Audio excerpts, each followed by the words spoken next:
Welcome to a new session of KCC tutorials. तो बच्चों, आज हम 10th साइंस 1 का एक लेसन जो हमारा चल रहा है मेटलर्जी, इसका लास्ट पार्ट देखेंगे, जो कि स्टार्ट होता है रिफाइनिंग ऑफ मेटल के साथ। तो देख लो, refining metals obtain by various reduction process describe our are not very pure. अब यहाँ पर हमने रिडक्शन प्रोसेस देखी थी, जिसके लिए जैसे कि less reactive metal, moderately reactive metal और हाईली रिएक्टिव मेटल के लिए, मगर उनमें कुछ थोड़ी सी इंप्योरिटीज होती ही है। अभी तक वो पूरे फॉर्म में साफ नहीं हुए हैं। The impurities need to be separate to obtain pure metal. और प्योर मेटल के लिए ये इंप्योरिटीज भी हमें निकालनी पड़ेगी। इसके लिए कौन सी मेथड? तो इलेक्ट्रोलाइसिस मेथड हम यूज करते हैं। अब करोजन होता क्या है, तो डेफिनेशन आपको करनी होगी। What is a corrosion? Old iron bars of building आपने देखी होगी, जो पुरानी बिल्डिंग्स होती है उनके ऊपर आयरन बार्स के ऊपर रस्ट लगा होता है, रेड पोर्शन आया था। Than copper vessel not clean for long time.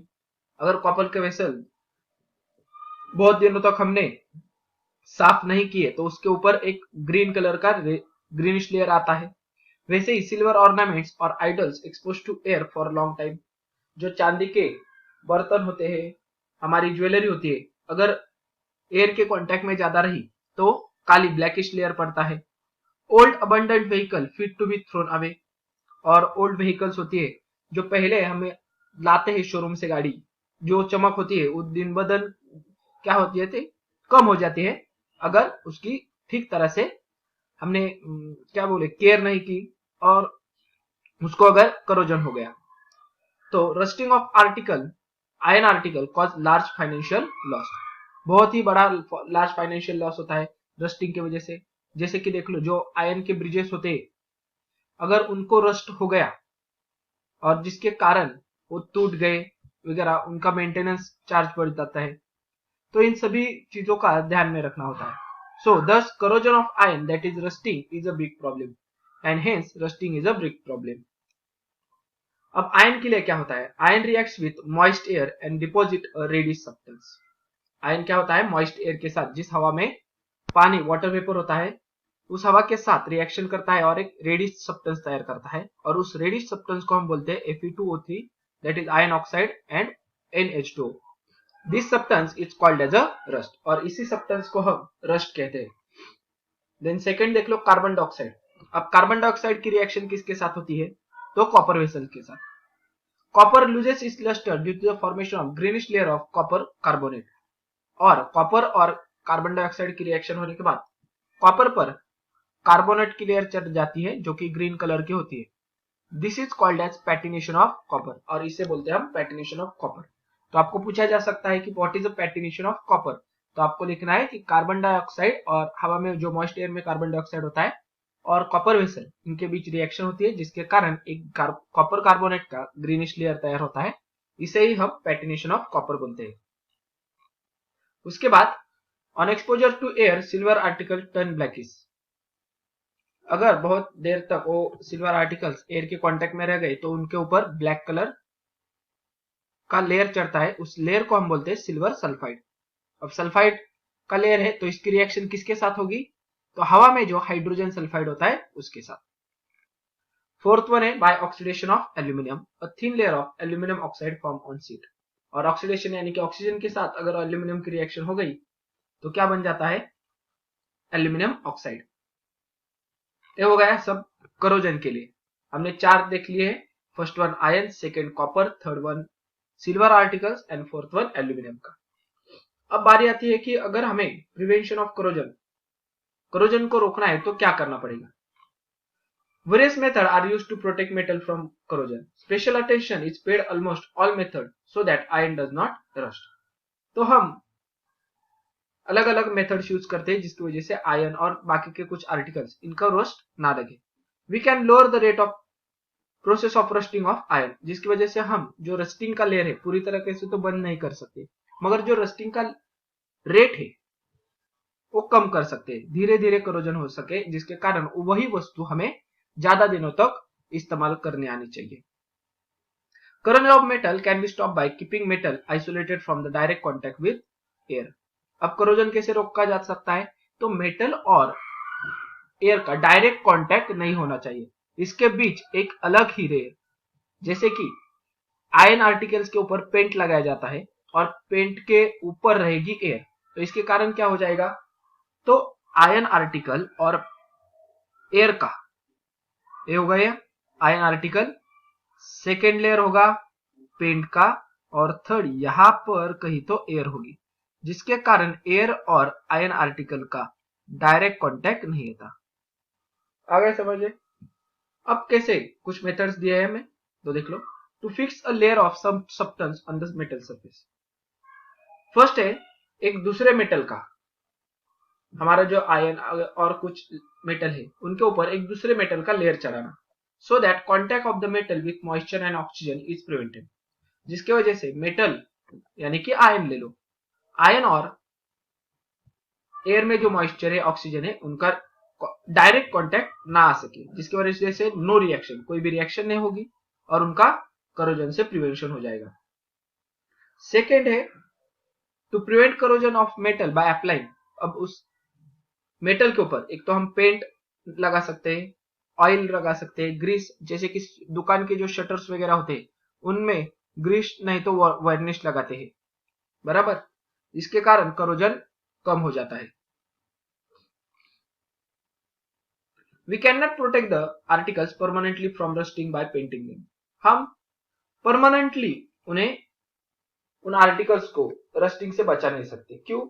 जहां पर, अब देख लो, गेट वगैरह हम यूज करते हैं, आयरन गेट्स, उसके ऊपर पहले तो पेंट लगाया होता है, मगर बार बार यूज करने के बाद क्या होता है, कुछ दिनों के बाद वो पेंट का जो लेयर होता है वो निकल जाता है, और जहां पर पेंट का लेयर निकला हुआ है उस हिस्से से रस्टिंग स्टार्ट होती है। तो हम परमानेंटली किसी भी आर्टिकल को पेंट करके उसकी रस्टिंग नहीं रोक सकते। The method of painting is suitable for short time, और इसीलिए ये शॉर्ट टाइम के लिए अच्छी चीज है। If there is a scratch on the paint of the surface article and if a small surface of the metal comes in the contact with air, the process of rusting start below the layer of the paint। और किसी भी वस्तु के कारण, जैसे कि मान लो आपने चाबी वगैरह से अपने गेट के ऊपर एक स्क्रैच वगैरह कर दिया, किसी भी चीज से, नहीं तो ऐसे ही इस्तेमाल करते करते हुए जो वेयर एंड टियर होता है उसके भी वजह से अगर उस गेट वगैरह किसी भी आयन के आर्टिकल्स के ऊपर का पेंट निकल गया है, तो वहां पे आयन और एयर का कांटेक्ट आएगा और उस वैसे ही वो पेंट के लेयर के नीचे सब रस्टिंग होता चला जाएगा, और वहां से क्या होता है स्टार्ट, तो पेंट ऊपर आना, जैसे वो बल्ज आउट हो जाता है और नीचे रस्ट हो जाता है। आगे समझ में। Then why do new iron sheets appear shiny, पहले तो जो आयन शीट लाते हैं हम तो वो शाइनी क्यों होते हैं, तो देख लो। Corrosion can be prevented by putting a layer of non corrodible metal on a corrodible metal, this can be done in many ways. और अब ये दूसरा वाक्य है, पहले तो उसका बोलता हूं मैं, new ion sheet appear shining क्यों होता है, तो पहले तो उनका रस्टिंग नहीं होता है, वो प्योर फॉर्म में होता है, इसके लिए उनकी शाइन होती है, जैसे जैसे रिएक्शन होता जाएगा उसकी शाइन कम हो जाएगी। अब कुछ ऐसी मेथड से प्रिवेंशन करने के लिए करोजन कि नॉन करोडेबल मेटल, आयन के ऊपर, आयन करोडेबल है जिससे करोजन होता है, तो उसके ऊपर ऐसे मेटल की लेयर चढ़ाना जिसके कारण क्या हो सके कि नॉन करोडेबल मेटल चढ़ाने की वजह से नॉन करोडेबल मेटल और एयर का कांटेक्ट आएगा, और नॉन करोडेबल मेटल क्या करेगा, उसका करोजन होगा ही नहीं, तो अपने आप उसके जो नीचे लेयर है उसका भी करोजन नहीं होगा, जैसे कि आयन का। आगे समझ में। देन फर्स्ट वन होता है गैल्वेनाइजेशन। गैल्वेनाइजेशन में देख लो क्या होता है, in this method a thin layer of zinc is applied to prevent the corrosion of iron and steel. तो आयरन और स्टील का कौन सा भी रॉड ले लो, कुछ भी चीज ले लो, उसके ऊपर हम क्या करते हैं, जिंक का लेयर चढ़ा देते हैं। जैसे कि ज्वेलरी आती है, देख लो केडियम वगैरह की, उसके ऊपर पानी चढ़ाया जाता है सोने का, वैसे ही क्या होता है, एक लेयर, छोटा सा लेयर आयरन नहीं तो स्टील के आर्टिकल्स के ऊपर चढ़ाया जाता है जिंक का। For example shining iron nails and paint, जो आप सेफ्टी पेंट्स वगैरह यूज करते हैं, आयरन नेल्स यूज करते हैं, वो सब गैल्वेनाइज्ड आयन नेल्स होते हैं जिनके ऊपर गैल्वेनाइजिंग की है, यानी कि जिंक का लेयर चढ़ाया गया है, इसलिए उनकी शाइन बरकरार रहती है। In this method, corrosion of zinc occur first because the zinc is more electropositive than iron. इसमें क्या होता है, तो पहले तो जिंक का कोरोजन होगा और उसके बाद आयन का कोरोजन होगा। तो इसके वजह से क्या हो जाएगा, आयन का कोरोजन होने के लिए थोड़ा ज्यादा समय लगेगा और वही वस्तु हमें ज्यादा दिनों तक यूज करने आएगी। After a few rainy season the zinc layer goes away.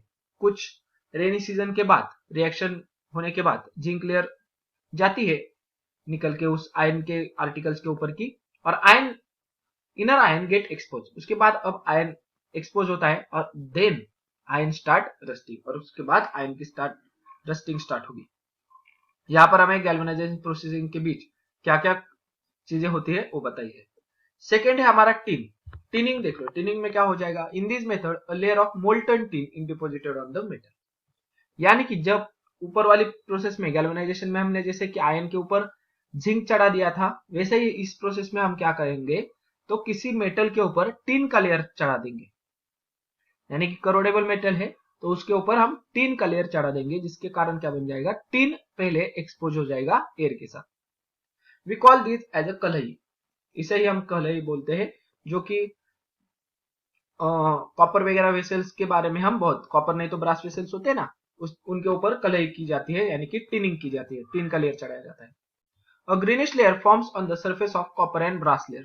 Copper और नहीं तो ब्रास का वेसल लोगे तो उसके ऊपर कोरोजन होता है और उसके बाद एक ग्रीनिश लेयर तैयार होता है, कॉपर कार्बोनेट ऐसा। This greenish layer is poisonous, और ये क्या होता है, पॉइजनस होता है। इफ बटर मिल्क, ये देख लो आप, जो मैंने अभी जिस सेंटेंस को येलो किया है, हाईलाइट किया है, वो आता है आपको क्यू रीजन में, कि क्यों कॉपर नहीं तो ब्रास के वेसल्स में बटर मिल्क नहीं तो करी क्यों नहीं रखी जाती। तो क्या होता है देख लो, इफ बटर मिल्क और करी is placed in such vessel it get spoiled. अगर कॉपर नहीं तो ब्रास के वेसल में आपने बटर मिल्क नहीं तो करी लिख दी, तो वो क्या हो जाएगी, उसे बास लग जाएगी, तो बासी हो जाएगी, स्पॉइल हो जाएगी, इसलिए उसे रखते नहीं है। Tinning is done to prevent all such damage, और इन्हीं डैमेज को रोकने के लिए हम टिनिंग यूज करते हैं। देन एनोडाइजिंग क्या होता है, तो एनोड दिखाई दे रहा है, पावर सप्लाई, इलेक्ट्रोलाइटिक सॉल्यूशन, और जो ये लाइनिंग दिखाई दे रही है टैंक की, उसे बोलते हैं हम कैथोड। आ गए समझ में। अब बीच जिसके ऊपर लेयर चढ़ाना है वो एज अ एनोड यूज करते हैं बीच में।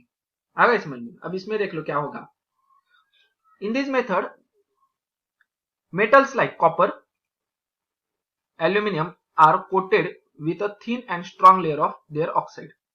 कॉपर और एल्यूमिनियम के ऊपर उनका ही थिन, छोटा सा एकदम मगर स्ट्रॉन्ग लेयर चढ़ाया जाएगा। किसका, मगर उनके ही ऑक्साइड का, यानी कि कॉपर के ऊपर कॉपर ऑक्साइड, एल्यूमिनियम के ऊपर aluminium oxide. For this copper and aluminium article is used as a anode. जिसके ऊपर हमें लेयर चढ़ाना है वो एज अ एनोड यूज करते हैं। As this oxide layer is strong and uniform all over the surface, it is useful for prevention of the corrosion of the metal. ये layer जो होता है, कॉपर का रहेगा तो कॉपर ऑक्साइड और एल्यूमिनियम रहेगा तो एल्यूमिनियम ऑक्साइड। जो लेयर होता है वो थिन होता है मगर बहुत ही यूनिफॉर्मली स्प्रे होता है सभी जगह पर और स्ट्रांग होता है, जिसके कारण करोजन प्रिवेंट होता है। आपने कई बार मार्केट में सुना होगा ऑक्साइड की ज्वेलरी आती है, जो इजीली उसका जो शाइन होता है वो जाता नहीं, तो ये एनोडाइजिंग से ही बनाती है, उनके ऊपर ऑक्साइड का लेयर चढ़ाया जाता है। For example, when aluminium is anodize a thin layer of aluminium oxide is form. तो एल्यूमिनियम के ऊपर एनोडाइज करना है तो एल्यूमिनियम हम एनोड की जगह रख देंगे, इलेक्ट्रोलाइसिस यूज करेंगे और एल्यूमिनियम की चीज के ऊपर उसका ही ऑक्साइड का लेयर चढ़ा देंगे। It obstruct the contact of the aluminium with oxygen and water. इसके कारण क्या हो जाता है कि एल्यूमिनियम का डायरेक्ट कॉन्टेक्ट ऑक्सीजन और वाटर के साथ नहीं होता। दिस प्रिवेंट फर्दर ऑक्सीडेशन, और इसी की वजह से उसका ऑक्सीडेशन रुक जाता है, जैसे कि corrosion. This protection can be further increased by making the oxide layer thicker during the anodization. और अगर आपको ये जो प्रोटेक्शन है उसकी मात्रा, लेयर आपने बढ़ा दिया तो उसका जो करोजन का क्वालिटी है वो भी बढ़ जाएगा, यानी कि जितना बड़ा आप लेयर दोगे उतनी ज्यादा समय तक वो वस्तु रहेगी। नेक्स्ट करोजन प्रिवेंशन मेथड है electroplating. In this method less reactive metal is coated on the more reactive metal by electrolysis. यानी कि क्या करते हैं, लेस रिएक्टिव मेटल की हम मोर रिएक्टिव मेटल के ऊपर चढ़ा देते हैं। जैसे कि आयन रहेगा तो आयन से कौन लेस रिएक्टिव रहेगा, कोई भी, जैसे तो उसके रिएक्टिविटी सीरीज के नीचे वाला जो एलिमेंट आएगा, जो मेटल आएगा आयन के नीचे, उसका लेयर चढ़ा देंगे। आगे समझ में, मोर रिएक्टिव के ऊपर लेस रिएक्टिव, जैसे कि सिल्वर, गोल्ड, ऐसे।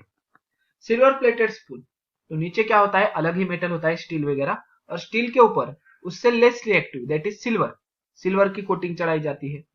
गोल्ड प्लेटेड ऑर्नामेंट्स, ऑर्नामेंट्स केडियम वगैरह के होती है, और केडियम से लेस रिएक्टिव गोल्ड, तो गोल्ड का लेयर उस पर चढ़ाया जाता है, ये होता है इलेक्ट्रोप्लेटिंग। ये आपको सारा ध्यान में रखना होगा। और अब देख लो यहां पर एक सेल होगा इलेक्ट्रोलाइटिक सेल, इलेक्ट्रोलाइटिक सॉल्यूशन, जिसका हमें लेयर चढ़ाना है वो एज अ एनोड यूज करते हैं, और जिसके ऊपर चढ़ाना है, जैसे कि स्पून के ऊपर सिल्वर कोटिंग देनी है तो स्पून क्या हो जाएगा, कैथोड, और जो मेटल का layer less reactive metal anode बन जाता है। देन लास्ट वन है एलॉइंग। एलॉइंग हमें मालूम है एलॉय क्या होता है, mixture of homogeneous mixture of two or more metal and non metal in a definite proportion, बराबर। Majority of metallic substance use presently are in the form of alloys. जैसे कि आपकी जो गाड़ी वगैरह होता है, अलॉय व्हील दे दो हमें, बराबर, तो हम क्या क्यों अलॉय व्हील, सभी अलॉय की चीजें यूज करते हैं जिसका इजीली रस्ट नहीं होता। The main intention behind this to decrease the intensity of corrosion. हम क्यों मांगते हैं अलॉय की चीजें, कि जिसके कारण उसका करोजन कम से कम हो गए। The homogeneous mixture formed by mixing a metal with the other metal or non-metal in a certain proportion is called as a alloy. alloy की यहाँ पर डेफिनेशन आई है, आप पढ़ लो। alloy क्या होता है, homogeneous mixture, metal with metal और metal with non-metal in a certain proportion, fix proportion होता है, वहां से ही आपको वो alloy तैयार होगा। जैसे कि हमें कुछ एग्जांपल्स दिए हैं, वो एग्जांपल्स देख लो क्या होता है। ब्रॉन्ज, ब्रॉन्ज 90% कॉपर होता है और 10% टीन होता है। वैसे ही दूसरा भी हमें दिया है एक stainless steel, 74 ion, 18% chromium and 8% carbon. अब ब्रॉन्ज कहां पर यूज होता है वो देखते हैं ऊपर वाली लाइन में। Bronze statues do not get affected by sun and rain. तो ब्रॉन्ज के स्टैचूज होते हैं जो हमारे हाईवेज वगैरह के ऊपर किसी महान हस्तियों के स्टैचूज होते हैं, वो ब्रॉन्ज के बने होते हैं। क्यों, क्योंकि वो सन में दिन भर क्या रहेगा, सनलाइट में रहेंगे, रेन में रहेंगे, तो इजीली करोजन नहीं होता है ब्रॉन्ज, इसलिए स्टैचूज उनके ब्रॉन्ज से बनाए जाते हैं। वैसे ही सेकेंड है stainless steel. Stainless steel does not get stained with air and water and also does not rust. तो स्टेनलेस स्टील कैसा होता है, स्टेन जिसके ऊपर दाग नहीं होते, ऐसा स्टील बनाया जाता है जिसका एयर वाटर के साथ रिएक्शन आने के बाद भी उसके ऊपर दाग नहीं होते पड़ते, और जो रस्ट नहीं होता। ये अब एक कैसे बनाया जाता है, तो 74% आयन यूज करते हैं, 18% chromium and 8% carbon. In recent time various types of alloys are used for the minting coin, और मिंटिंग यानी मिंटिंग कॉइन यानी कि कॉइन्स बनाने के लिए भी अलग अलग अलॉयज यूज करने लगे हैं। जैसे कि 10 रुपीज का कॉइन ले लो, 5 रुपीज, 2 रुपीज, ये सारे क्या है, अलॉयज ही है। when of the metal in an alloy is a mercury, then it is called as the alloy is called as a amalgam। अब कोई भी अलॉय बना देंगे मगर उसमें एक मेटल कौन सा होगा, अगर मर्क्यूरी रहेगा तो उस अलॉय को हम एमलगम बोलते हैं। अब एमलगम कहां पर यूज होता है वो भी पढ़ते हैं। For example sodium amalgam, zinc amalgam, यानी कि सोडियम के साथ अगर हम मर्क्यूरी ऐड करेंगे तो उसे बोलेंगे सोडियम एमलगम, जिंक के साथ ऐड कर देंगे तो उसे बोलेंगे zinc amalgam, etcetera. Silver amalgam was earlier used by dentist. Gold amalgam is used for the extraction of gold. ऐसे ही हम क्या, जो आपके दांतों में हम बोलते हैं चांदी भरी हुई सिल्वर का दांत है, तो वो क्या होता है असल में सिल्वर एमलगम। सिल्वर और मर्क्यूरी से बना हुआ एलॉय होता है। और गोल्ड अमेलगम भी यूज हुआ करता था, करते हैं किसके लिए, तो extraction of gold, pure form of gold पाने के लिए। ये सारा आपको ध्यान में रखना होगा। अब इसी के साथ जो हमारा टॉपिक था मेटलर्जी खत्म होता है। आशा करता हूं ये पूरा जो चैप्टर है आपको अच्छी तरीके से समझ में आ चुका होगा। अगर ये वीडियो आपको अच्छी लगी होगी तो प्लीज ज्यादा से ज्यादा लाइक, शेयर एंड कमेंट करते जाइए। और अगर आपने अब तक हमारे चैनल को सब्सक्राइब नहीं किया होगा तो please subscribe our channel. KCC online tuition का अगर आप हिस्सा बनना चाहते हो, हमारे ट्यूशन ज्वाइन करना चाहते हो, तो डिस्प्ले में दिए गए नंबर पे कॉल करके अधिक जानकारी ले सकते हो। Thank you for watching. Good bye.